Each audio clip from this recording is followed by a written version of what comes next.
Tundukkanlah pada kaki salibmu. Raih daku, raih dan dekatkanlah ke sisimu Tuhanku.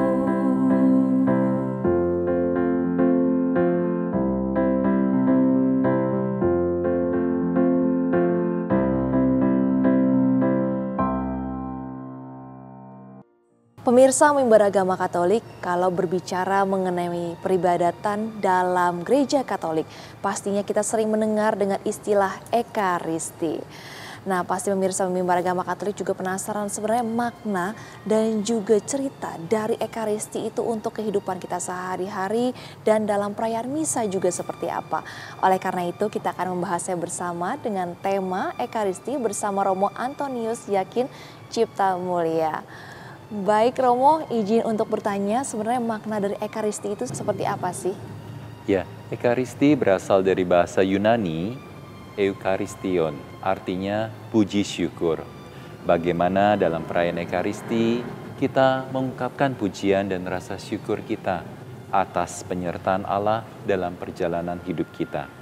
Artinya kita memuji bagaimana Tuhan sungguh-sungguh mendampingi, mencurahkan berkat kepada kita, sehingga kita pun mensyukuri hal tersebut. Maka Ekaristi ada dua makna. Pertama adalah kita hadir untuk bersyukur atas anugerah-anugerah yang sudah kita terima, seraya kita juga memohonkan kekuatan Tuhan untuk hari-hari berikutnya agar kita dapat menjalankan kehidupan kita di kemudian hari. Baik Romo, tadi sudah sekilas ya sedikit mengenai makna dari Ekaristi. Nah, kalau berbicara mengenai Ekaristi, kita bisa temukan di misa harian ya Romo ya, dan juga misa mingguan. Nah, tapi apakah Ekaristi ini bisa berada di misa-misa lainnya nih Romo? Bisa dijelaskan sedikit?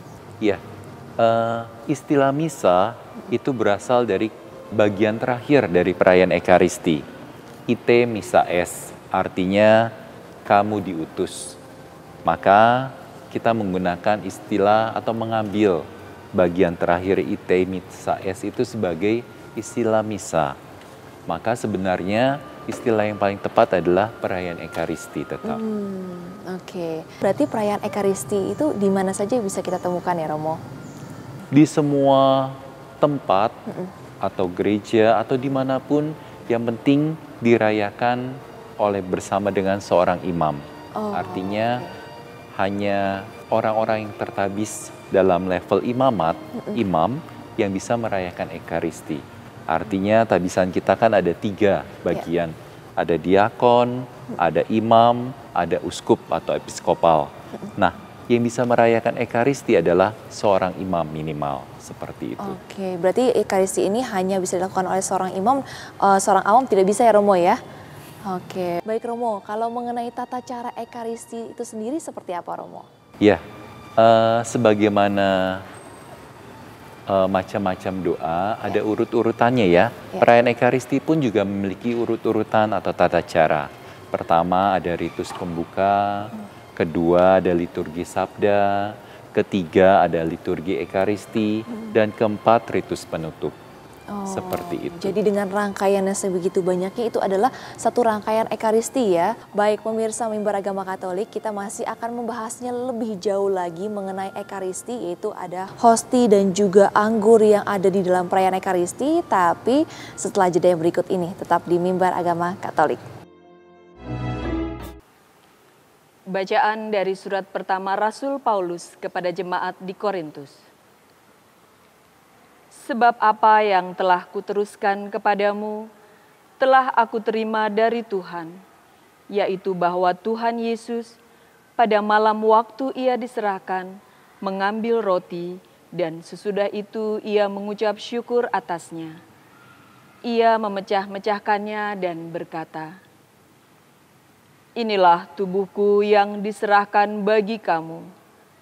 Perbuatlah ini menjadi peringatan akan aku." Demikian juga ia mengambil cawan sesudah makan, lalu berkata, "Cawan ini adalah perjanjian baru yang dimeteraikan oleh darahku. Perbuatlah ini setiap kali kamu meminumnya, menjadi peringatan akan aku. Sebab setiap kali kamu makan roti ini dan minum cawan ini, kamu memberitakan kematian Tuhan sampai Ia datang. Jadi barang siapa dengan cara yang tidak layak makan roti atau minum cawan Tuhan, ia berdosa terhadap tubuh dan darah Tuhan. Karena itu hendaklah tiap-tiap orang menguji dirinya sendiri, dan baru sesudah itu ia makan roti dan minum dari cawan itu. Karena barang siapa makan dan minum tanpa mengakui tubuh Tuhan, ia mendatangkan hukuman atas dirinya. Sebab itu, banyak di antara kamu yang lemah dan sakit, dan tidak sedikit yang meninggal. Kalau kita menguji diri kita sendiri, hukuman tidak menimpa kita. Tetapi kalau kita menerima hukuman dari Tuhan, kita dididik supaya kita tidak akan dihukum bersama-sama dengan dunia. Karena itu, saudara-saudaraku, jika kamu berkumpul untuk makan, nantikanlah olehmu seorang akan yang lain. Kalau ada orang yang lapar, baiklah ia makan dahulu di rumahnya, supaya jangan kamu berkumpul untuk dihukum. Hal-hal yang lain akan kuatur kalau aku datang. Demikianlah sabda Tuhan. Syukur kepada Allah. Pemirsa Mimbar Agama Katolik, kembali lagi dengan tema hari ini yaitu mengenai Ekaristi. Sesuai tadi ayat yang sudah kita bacakan bersama-sama dan sudah kita dengar, berbicara mengenai undangan makan. Nah, kalau berbicara mengenai Ekaristi itu sendiri pastinya kita penasaran ya. Kita langsung tanya saja bersama dengan Romo Antonius Yakin Cipta Mulyo. Nah Romo, kalau berbicara mengenai Ekaristi maknanya itu seperti apa sih Romo? Ya, dalam perayaan Ekaristi itu kita bukan saja berdoa, tetapi juga menerima atau menyambut tubuh dan darah Kristus. Maka pada saat konsekrir, hosti dan anggur itu dikonsekrir, itu berubah menjadi tubuh dan darah Kristus. Istilah lain adalah transubstansiasi, artinya perubahan bentuk, perubahan wujud. Konsekuensinya adalah sangat jelas kita makan tubuh dan darah Kristus. Artinya bukan lagi kita yang hidup, melainkan Kristuslah yang hidup dalam diri kita. Maka bagaimana kita pun diajak untuk menghidupi pola hidup Kristus. Bagaimana pikiran kita, perkataan kita, perbuatan kita sungguh-sungguh mencerminkan Kristus yang hidup dalam diri kita. Sehingga akhirnya semakin banyak orang boleh mengenal Kristus. Bukan hanya dengan pewartaan saja kita menyampaikan kepada orang-orang sekitar, tetapi yang paling utama adalah dengan cara hidup kita.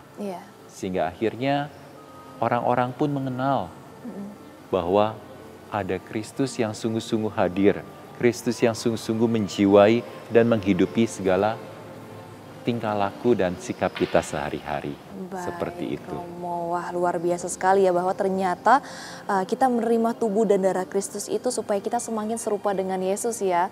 Nah, kalau berbicara mengenai hosti dan anggur ini, kira-kira boleh didapatkan oleh semua orang kah? Atau ada usia-usia tertentu nih untuk bisa mengambil hosti dan juga anggur ini? Iya, agar kita bisa menyambut tubuh dan darah Kristus, itu kan ungkapan iman ya. Betul. Artinya umat tersebut atau orang tersebut diajak untuk berani pertama-tama mengimani bahwa hosti dan anggur itu sudah menjadi tubuh dan darah Kristus. Maka langkah pertama adalah bagaimana orang itu masuk menjadi anggota gereja Katolik dengan dibaptis terlebih dahulu. Sakramen baptis menjadi pintu masuk untuk menerima sakramen-sakramen yang lain.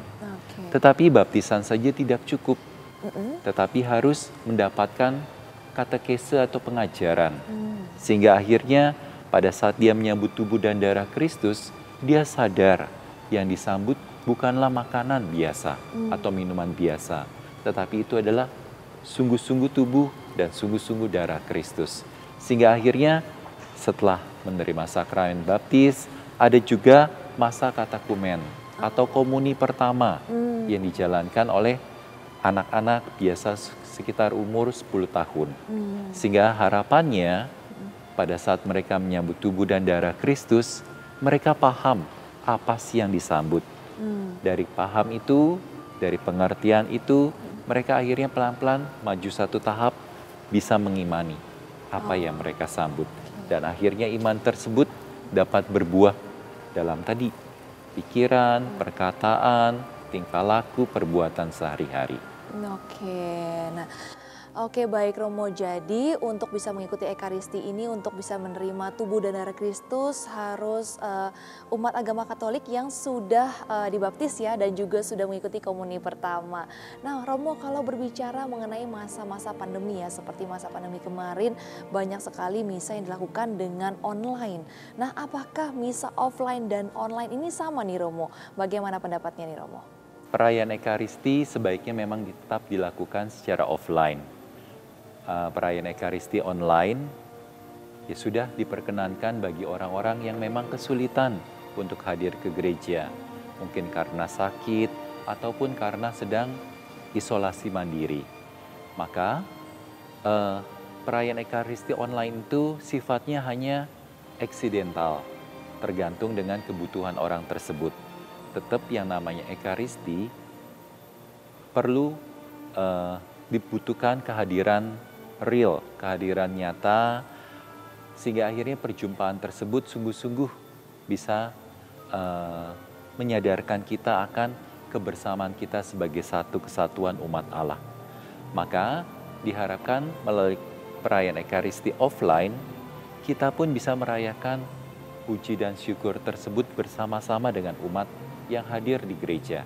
Sehingga akhirnya Kristus yang saya alami, Kristus yang saya terima, boleh berjumpa pula dengan Kristus-Kristus lain yang diterima atau dialami oleh saudari-saudara kita yang juga hadir di gereja.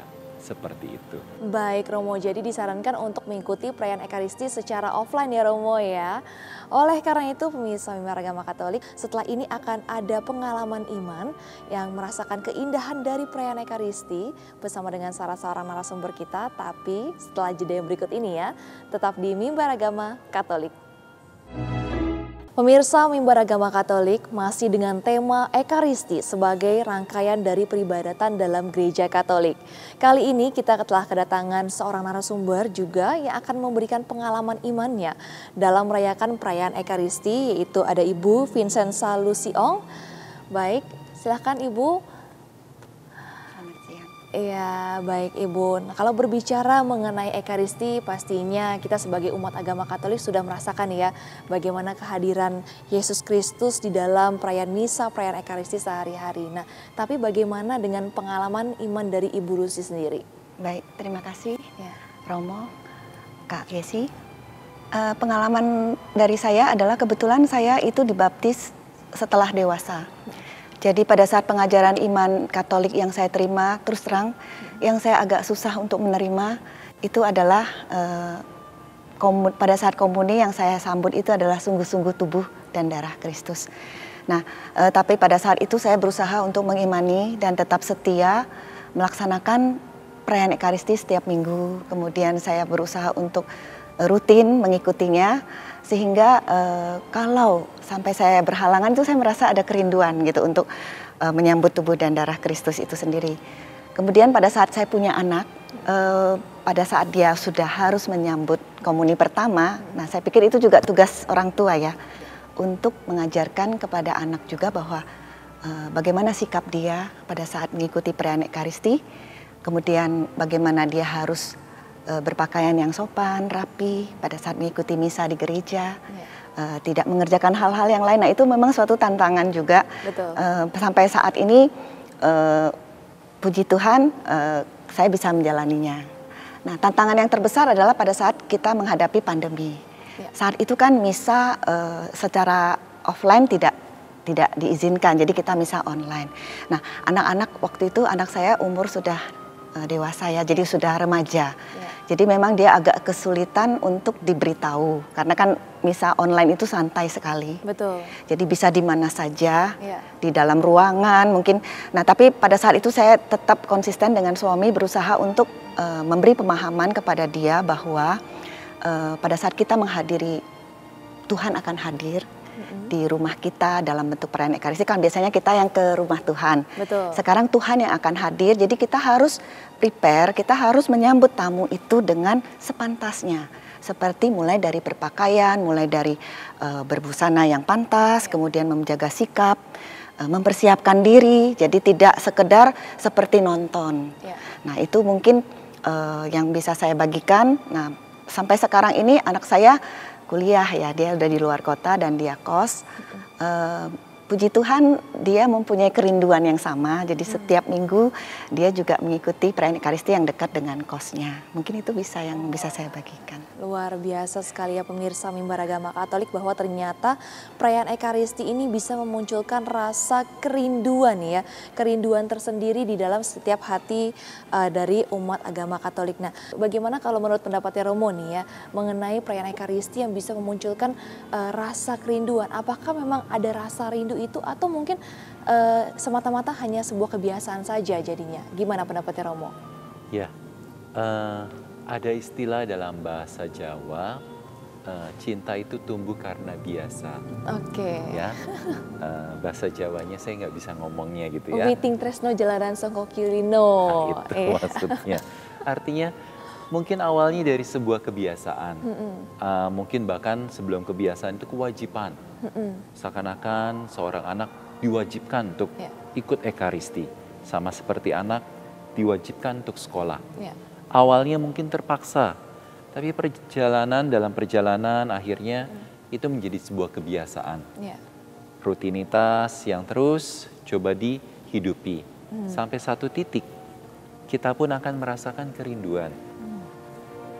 Seperti ada sesuatu yang kurang atau sesuatu yang hilang pada saat kita tidak melakukannya. Nah, pada saat itulah dari rutinitas, dari kebiasaan akhirnya tumbuh rasa kesadaran. Kesadaran kita bisa mengatakannya sebagai bentuk cinta kita kepada Tuhan. Sehingga akhirnya kita menyadari bahwa kenapa sih saya bisa merindukan perayaan Ekaristi ini? Sebabnya tidak lain tidak bukan karena kasih Allah, kasih Tuhan yang sudah kita terima terlebih dahulu. Sehingga akhirnya melalui kasih yang sudah kita terima itu, kita pun akhirnya berani pula memberikan waktu kita, memberikan tenaga kita, memberikan tubuh kita untuk hadir di gereja, untuk merayakan perayaan Ekaristi bersama dengan umat. Seperti itu. Nah, itu dia pemirsa Mimbar Agama Katolik, makna Ekaristi menurut narasumber kita hari ini, yaitu Ibu Lucy. Dan sekarang waktunya izin Romo untuk membacakan doa sesuai dengan tema kita hari ini. Ya, marilah kita siapkan hati, kita hening sejenak. Marilah kita berdoa. Dalam nama Bapa dan Putra dan Roh Kudus. Amin. Bapa, kami bersyukur atas rahmat kasih-Mu. Engkau telah menganugerahkan Kristus yang hadir secara nyata dalam perayaan Ekaristi. Mampukanlah kami untuk berani mengimani kehadiran Kristus yang nyata tersebut dalam rupa hosti dan anggur. Dan kami boleh percaya bahwa hosti dan anggur itu telah berubah menjadi tubuh dan darah Kristus. Dan semoga komuni kudus yang kami santap perlahan mengubah diri kami, hidup kami, sehingga kami pun semakin Engkau mampukan untuk mengikuti pola hidup Kristus sendiri, melalui pikiran, perkataan, perbuatan, sehingga kami pun boleh menampilkan Kristus yang hidup dalam diri kami kepada sesama sekitar kami. Ini semua kami mohon dengan pengantaran Kristus Tuhan kami. Amin. Kemuliaan kepada Bapa dan Putra dan Roh Kudus, seperti pada permulaan, sekarang, selalu, dan sepanjang segala abad. Amin. Dalam nama Bapa dan Putra dan Roh Kudus. Amin. Baik, terima kasih Romo, terima kasih Bu Lucy.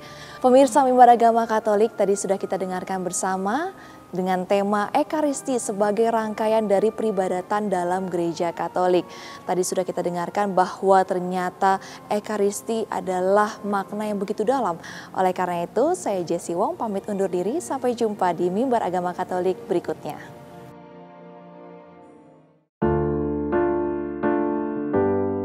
Betapa indah harinya saat ku pilih penebus, alangkah sukacitanya ku memberitakannya terus. Indahlah harinya Yesus membasuh dosaku, ku diajari penebus berjaga dan berdoa terus. Indahlah harinya Yesus membasuh dosaku. Sentosalah hai hatiku pelindungmu, percayalah jangan tinggalkan Tuhanmu, sumber segala kurnia. Indahlah harinya Yesus membasuh dosaku.